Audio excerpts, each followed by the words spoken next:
Moria has achieved many things inside of this story, but today he's going to get what I would say is the first major victory, so look forward to that. Hi, my name is Pyroprimer, and this is another part of Shadow Piece, my what if scenario of what if Luffy was never born and Moria somehow became the protagonist of the story, because Law needed an ally, and who to ask better than someone who actually always wanted to get revenge on Kaido, so Moria was the first he could think of.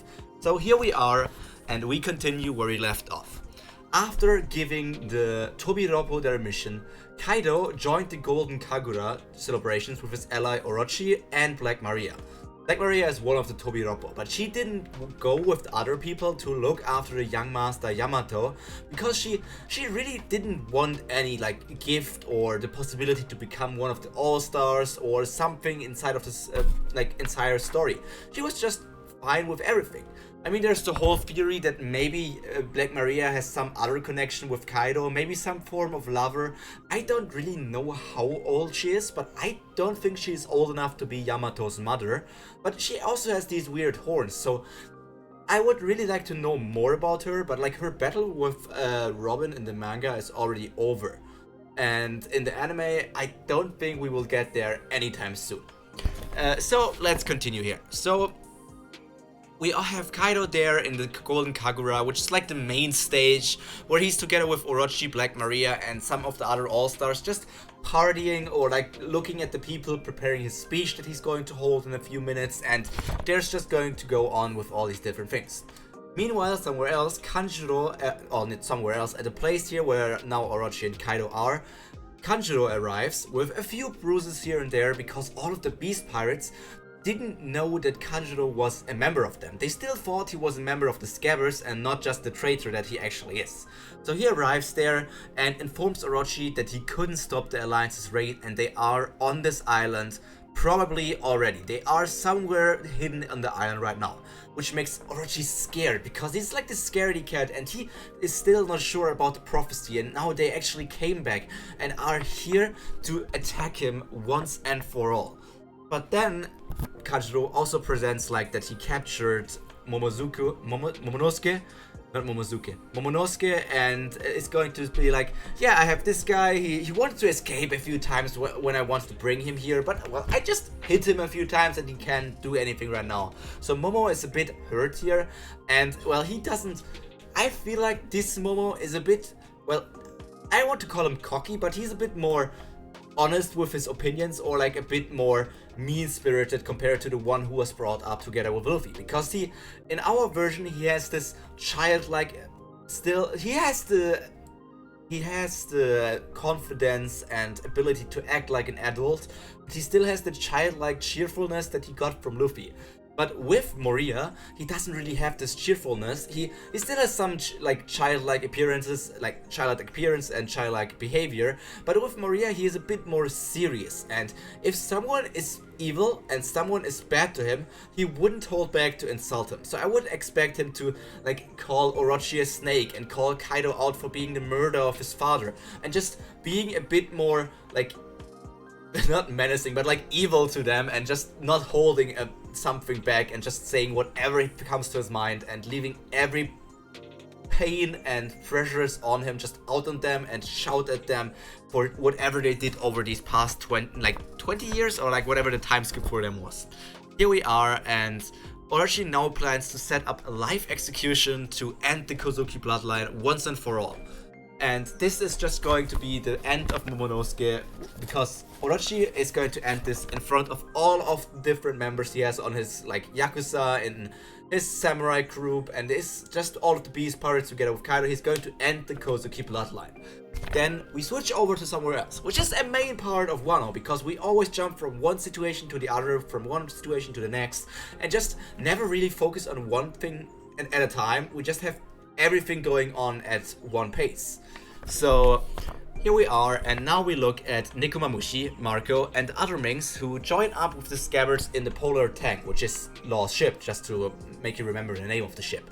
Which is quite cute if you think about it, because I don't know where the tongue or tang came from. The Polar is obviously a thing because he has, I think Beppo is his vice pirate and navigator, and he just renamed the ship a bit about the polar bear that their power is, which is quite cute if you think about it like that, because Law is always like this person who doesn't really show his feelings or is a bit emotionless, but now he named his ship after one of his crew members. It's quite heartful.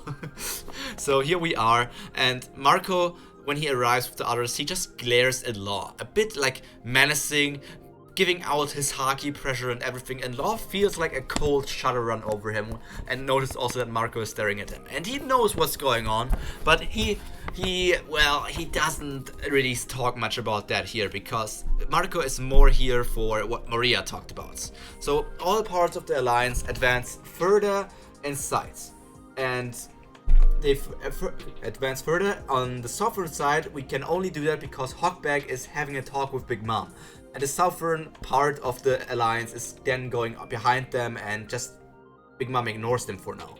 Perona, Carrot, and Shinobu form a group after they, like, Perona and Carrot were somewhere else with Absalom and others, and Shinobu was with another part of the alliance, but Perona and Carrot join up with her, and they form together a group, where they search through Black Maria's brothel area to look for Momonosuke, because that's what Shinobu wants to do, to make sure that Momo is safe, and they can make sure that the alliance can actually fight without holding back, without being scared of Momo dying or anything like that.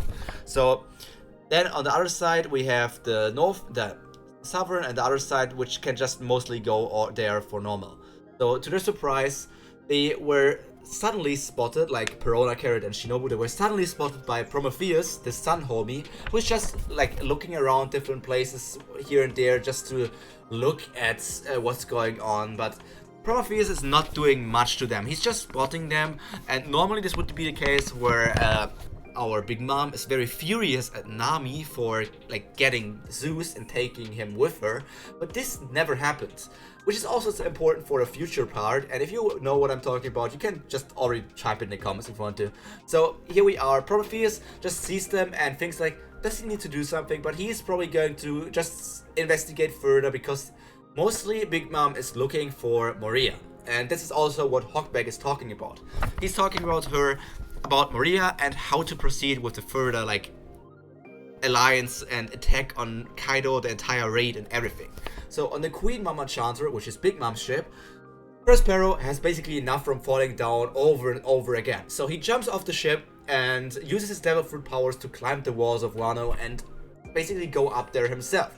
Because this is apparently faster than going with the ship, which is just another part of people noticing that Prospero is not a good captain. He left behind the entirety of the crew without saying anything and just climbed it up there and wants to go back to Mama or to the Onigashima and everything else on his own and doesn't care about anything. So the people become even more reliant on Korebu, who is taking over everything to make sure that nothing happens on the ship, and they can get up there to make sure that his brother, his family, Big Mom, and everybody else is safe. So back inside of Onigashima, Ulti and Page 1 are searching for Yamato because they also want to get some benefits from Uncle Kaido. So because of one of Ulti's random tantrums, they smash through a wall. Like, we know that she's like a, what's the name called again? A Pachycephalosaurus or something? The one who's prone for headbutting. So they go through a wall and stumble upon Maria. They instantly feel the pressure of the powerful haki that Maria has, and the aura that emanates from him, like an aura of fear just coming straight from him. And they don't waste any seconds here and transform into the hybrid form and start attacking him. But sweat drops are already falling from their faces as they feel the fear building up inside their bodies. Somewhere else in the castle, Ryuma, Kid, and Killer fight against an immense horde of gifters. And this is where Killer recognizes Ryuma for the first time. Because Killer, compared to Zoro or other people, is more cultured. And he's pretty smart. Like, I think he is actually one of the people who make the strategies for the Kid Pirates, because Kid is more like Luffy in the sense that he's just making chaos and attacking stuff and goes with his head through the wall. But here we are with Kid, who is the smart one. And Kid would know who the Sword God is. The Sword God Ryuma is going to be his, I don't want to go as far as to say like he's his idol or something, but Killer knows who he is and knows to spectate Ryuma for some time here now, because Killer is a swordsman, and he wants to improve his swordsman even more and more. Maybe become the strongest swordsman in the world, or maybe just become strong enough to help Kid on his own dream, because they have known each other since childhood. So he will spectate Ryuma during all of this battle and fight to make sure he will improve his own swordsmanship and become the next sword god who's out there. So in my opinion, this will be a turning point where Killer will grow stronger than he is in the canon version of the manga, because he has not a tutor or a teacher, but someone he can at least absorb some of his fighting abilities, fighting techniques and style, just to improve his own style. And now at the live stage, Orochi talks about the history of Wano and the problematic Kozuki family. And Big Mom somewhere else has formed an army of yokai based homies, and Hawkback is just riding on one of these homies, just going on with Big Mom, walking through different places in the entirety of Onigashima. Big Mom is childish, we all know that. So because she now has her memories back, she knows Hawkback somewhat used her for his own good or his own benefit. But she still owes Maria for bringing back Lola. He gave back the one child member family that she was hating more than anything else, because she got rid of the possibility of having a connection to the mighty giants of Elbaf, get one of the few missing races inside of the place, and all these different things. So this is where Big Mom is, she still thinks even if I didn't have amnesia, I would have helped you guys if you asked nicely. I am a bit on your, I am offering you my help because you gave me something as well. It's like give and take for me. And it's not just this one thing. We know that Moria also defeated Katakuri and took his shadow and put it in one of his zombies, the Kaiser zombie. We know that they also stole the poneglyph and everything. But Big Mom, well, she's looking over most of these things. She thinks in the big picture. Even if he stole the poneglyph, Moria is capable. Moria is capable enough to defeat her first commander, and probably the one who is most likely to take over the position of the captain in the future. But this is not the end of it. What if Moria just joins up with her in the future? So she's thinking in a big picture here, which is more because of Hawkback putting ideas into her head. So now we are here where she doesn't plan to fight against Kaido no matter what Hawkback tells her. She wants to talk with Moria and maybe recruit him for his crew, as I told. So stop him from what she thinks is an unwinnable fight against Kaido of the Beasts. So she just thinks Moria doesn't hold a candle against Kaido. She knows he's stronger than Katakuri, but she doesn't think he's strong enough to fight against Kaido. So now we are here with Moria pushing back the two siblings, Ulti and Page 1. He easily parries their attacks with his advanced observation haki, his advanced armament haki improving with every second in the battle. He counters their attacks and basically just sends Ulti flying through a wall, which makes it crash through multiple of them, and then he grabs Page 1 by the neck and just smashes him in the ground, just making looking down on those two, because they are members of the Tobiroppo. But the Tobiroppo are not even the commanders of this crew, and he's going to take down Kaido, so he doesn't need to be scared of anything here. So he sees when Ulti then comes back rushing from being sent flying, she sees her brother Page 1 under the hands of the intruder, of Moria. And she always banters with Page 1 because they are siblings, and it's normal for siblings, but she still wants to rush to his rescue. But then Yamato appears and strikes her down. Yamato is still in her disguise, or it's her, in her disguise with the Oni mask, I think, and just a bit dressed like what I guess Orochimaru from Naruto or something. I don't know, it's just some sort of classic Japanese or Wano dress, I would say. So Yamato then sees that even if she didn't go there, she wouldn't even really had to intrude here, because she didn't expect someone capable enough to handle two of the Tobiroppos single-handedly to appear. So this might be the savior she read about in the logbook of Odin. Normally she would have rescued Luffy because he got grabbed by Ulti, but this doesn't happen here because Moria is stronger than Luffy at this current point. Luffy is going to have massive increases in his power and during this raid, when he fights against Kaido once, twice, thrice, and over again. But Moria is a bit more powerful at the start of the raid, and maybe even at the end. But that's because I changed Moria up, obviously, because he's the protagonist of the story. Then Moria and Yamato basically just go somewhere else because Yamato wants to talk with him, and Moria doesn't care if those two guys. He doesn't need to kill him. He just wants to get rid of them to make sure he can go up to Kaido. So, and because of their ancient Zoan abilities, Page 1 and ulti quickly recover. However, unlike with Luffy, who didn't come with Yamato willingly, Moria just follows the stranger because they want to discuss something. The two of them go into the attic and basically are hidden from ulti and Page 1, which is quite interesting because it would say that they don't have the observation haki necessary to find people hiding, which is also something that Oda never said. Do all of the Tobi Roppo, do all of the All-Stars have observation haki, advanced armament haki, or just armament haki, and maybe Conqueror's haki as well? We never learned about that, which is quite interesting because I guess we can just assume that people at this high of a tier in the story and this late in the story all have advanced armament or advanced conquerors, or just advanced armament, advanced observation, or just normal observation and armament.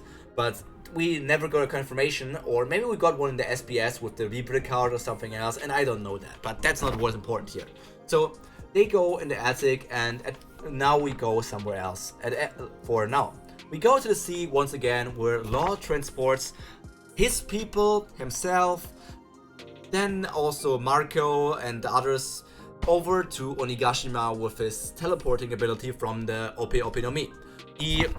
Only a few of the Heart Pirates remain in the polar tank to direct it deeper underwater because, unlike the samurai, they don't want to just destroy their ship and be caught on the island if something goes wrong, or if everything is over. They still need their ship to leave Wano and go to further islands to find the One Piece. So they are just going to make the ship go underwater where it's pretty safe and won't be attacked by anyone else. So Moria is there with Yamato. But for now, we look at Marco, Nekomamushi, who go on to Wano, and someone else is also there, returning with them. And that is the remaining scabbard, or I don't know if he's really a member of the scabbards, but Izo returns as well and joins up with the scabbards, who now has an emotional reunion together with his sister Kiku. Because, well, Izo is one of the commanders of Whitebeard's crew, and he's pretty powerful. I think his bounty was high. Bounty is not a measure of strength, but his bounty was around the same level or higher than Ace's. And we all know that the commanders of Whitebeard's crew are all pretty strong, because Izo, don't underestimate Izo. He's been born in Wano, he's been with Whitebeard for a long time, and this man is strong. Maybe strong enough to take the shadow from. So now they have this reunion, but somewhere else at the live stage, Orochi keeps monologuing about prophecies, time travel, the Kozuki, and everything else. But Kaizo just interrupts him and uses this chance to announce the new Onigashima project, which is basically where he wants to bring Onigashima into the mainland of Wano to make sure that this entire place is going to be taken over by the Beast Pirates and make this a pirate paradise and a production place for weapons and everything that he needs to find the One Piece, take over the world, and become the king of the pirates. He even laughs. Meanwhile, in the attic, Moria listens to Yamato's story. They are there and talk about everything, Yamato's past, Yamato with the logbook from Oden, and all these other things. Even that Yamato is the child of Kaido, obviously, which makes Moria actually laugh, because he now thinks to himself, even Kaido's own child wants to see him defeated. So he thinks to himself, at least in parenting, I already have you bets, and by the end of this day, it will be everything else as well. So Moria is, well, he has his first victory overall, because he's a better parent. His child, if you think about it, is Perona, because he picked up Perona when she was still very, very young, and basically taught her everything probably. Read her bedtime stories, taught her reading, made her like this spoiled princess that she actually was. Meanwhile, on the other hand, Kaido never really functioned as a parent together with Yamato. Yamato hates his father and basically wants to get rid of him and save Wano.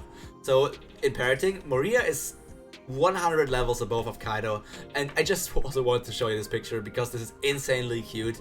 Because just this young Perona together with Moria, maybe he's playing with his shadow like powers, with making these small bats that can be there with Perona if she wants to have something. Then reading this picture book about some ghost, which maybe gave her the inspiration to make like her horror powers, which is just negative fruit, I think.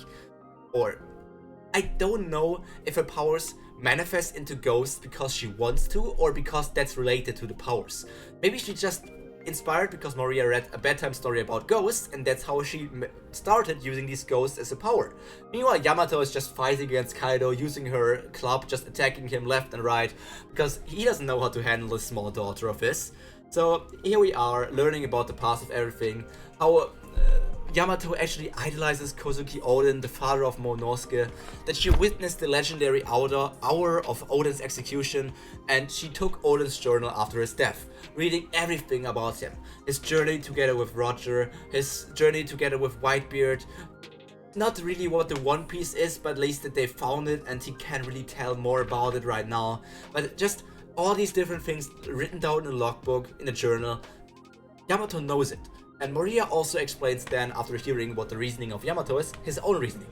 First, he came here only for revenge of his Nakama. And that is still part of his like mission being here and wanting to take down Kaido.